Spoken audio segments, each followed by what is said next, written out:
take a look at Brighton now. So we brought you news earlier this month, didn't we, that Newcastle are interested in signing João Pedro this summer. Well, today their head coach, Fabian Hürzeler, told us that he believes both Pedro and Kaoru Mitoma are staying put. Yeah, for sure. I'm really looking forward for both of them. So they are great players. They helped us last season. So they're expected to be back next week. We keep doing our way. We continue doing our way with signing young players with big potential, trying to develop them, trying to make the next step with them, and that's what we try to do with these new signings. I'm sure they will make us better. I'm sure that they will integrate us as quick as possible. They have all great characters. They have all great potential. So I'm really looking forward to work with them. He sounds pretty sure then, Mark. Fabian Hürzeler, he says Pedro's going to stay, wants him to stay, but there's been major developments, hasn't there?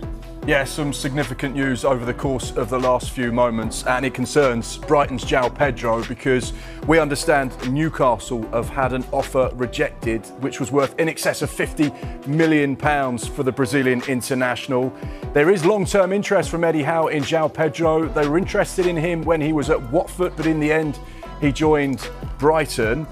We also know that Newcastle have an interest in Anthony Elanga, and that offer earlier in the window was also rejected. It'll be interesting to see what Eddie Howe does after this rejection, but very much a player of interest. We know that Chelsea also like João Pedro. Get the feeling, might be talking about this man a fair bit over the course of the next few days and weeks. He's an exciting player to watch, but OK, 50 million is not enough. How much is? I think you're probably looking at 60 million plus 5 in add-ons, something like that might be enough to get the deal done. He went from Watford to Brighton and cost 30 million. We know that Brighton drive a hard bargain in the market. They always kind of buy low, sell high, and sell extremely high as well. They'll be looking at him as a Brazilian international, 23 years old. He's just scored and got 16 goals and assists in this last Premier League campaign as well, so his numbers stack up. We know that when there's interest in a player from multiple clubs, particularly in the Premier League, it always suits the selling side because they can drive the price up a little bit more. And despite what Fabian Hürzeler said there, he's not going anywhere. He's looking forward to seeing him in pre-season. I would be gobsmacked if João Pedro stayed at Brighton beyond this summer. OK, James, when you see a player that reaches double figures for goals and assists combined, that's pretty impressive. How big of a loss would he be to Brighton?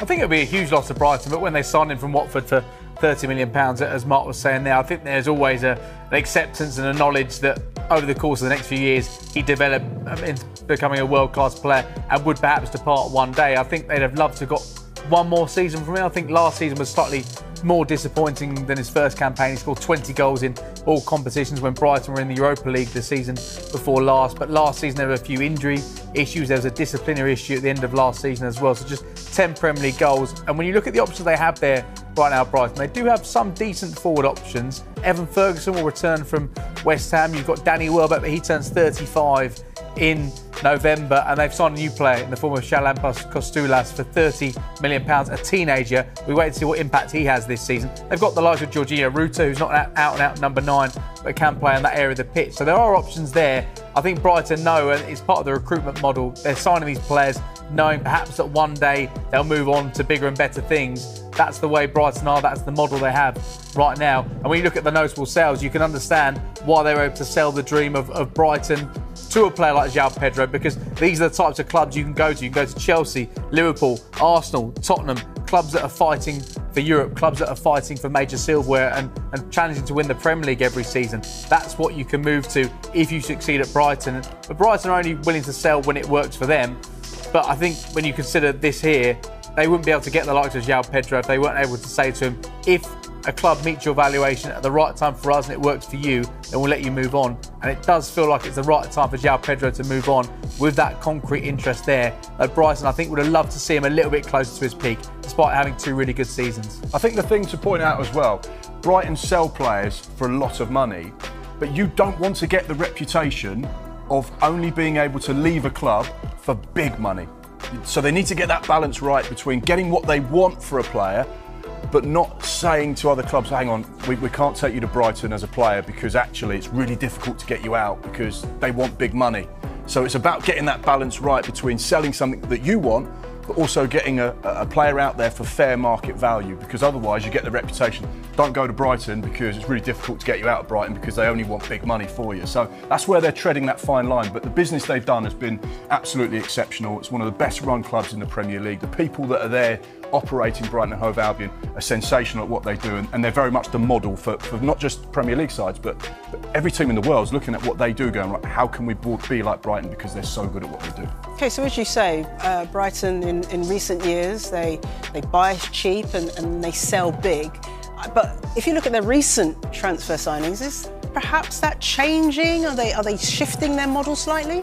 Well, I think last season in particular, they changed their model just slightly. That's what they had to do because it was a big summer in terms of recruitment. Jorginho Ruta costing £40 million from Leeds. I think last season was an exception rather than what we'll expect to see from Brighton. Right. The difficulty is you can't sign players like Alexis McAllister for £5 million anymore because of what Brighton have done over the course of the last few seasons. I think 2 or 3 years ago, or 4 or 5 years ago, it was easy to sign the likes of Moises Caicedo and Alexis McAllister for really short fees. Whereas now, these clubs are seeing what you're selling the likes of Moises Caicedo for, more than £100 million. So these clubs aren't able to, they're not going to let them go for as low as we've seen before. So that is why you're seeing slightly more pricier signings over the course of the last few seasons. But Brighton, their model isn't going to change. Their model won't change. They'll sign players young with very little experience for very low fees. They'll also sign players slightly more expensive with slightly more experience. And then they'll sign players for very limited fees, the likes of James Milner, Adam Lallana. They'll still do that, the likes of Danny Welbeck, when it makes sense to the club. But they're not going to change too much, though it's very difficult to get these players as cheap as before because these clubs that are selling the likes of Caicedo and Alexis McAllister know what Brighton are doing for these players and knowing the sort of money they're recouping in a couple of years' time. Yeah, and so far for Brighton, it's working, isn't it? OK, we'll be on Pedro watch over the coming days to see if he does remain a Brighton player.